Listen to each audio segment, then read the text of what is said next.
ఈరోజు నేను ఒక ముఖ్యమైన విషయం ప్రస్తావించాలనుకుంటున్నాను. హ్మ్.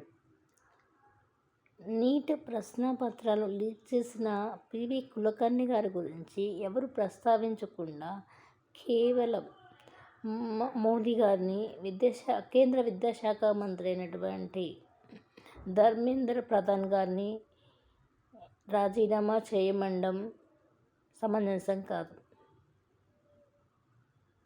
ఒక బాధ్యతని అప్పచెప్పినప్పుడు దాన్ని సక్రమంగా నిర్వర్తించాల్సిన బాధ్యత కూడా ఆ రెస్పాన్సిబిలిటీ తీసుకున్న వ్యక్తికే ఉంటుంది.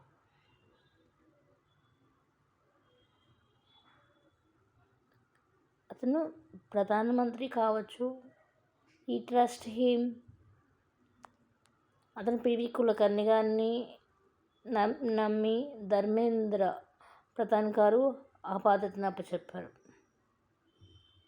కానీ అప్పటి వరకు అతని మీద పివి కులకర్ణి గారి మీద ఎటువంటి ఆరోపణలు లేవు కనుకే అతనికి అప్పచెప్పారు ఆ పని.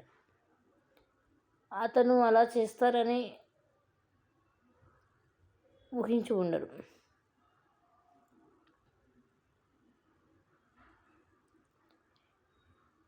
ఇప్పుడు ఈ విధంగా చూస్తే పిల్లలు చేసే తప్పులకు పెద్దలకి కూడా సుప్రీంకోర్టు శిక్ష విధిస్తుందా, లేకుంటే ఎవరు తప్పు చేశారో వాళ్ళకి శిక్ష విధిస్తుందా?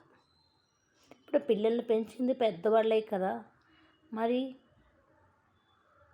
ఏదైనా తప్పు చేసినప్పుడు ఆ తప్పు ఎవరు చేశారో వాళ్ళకే కదా శిక్ష విధించేది సుప్రీంకోర్టు కానీ, హైకోర్టు కానీ, మన చట్టం కానీ.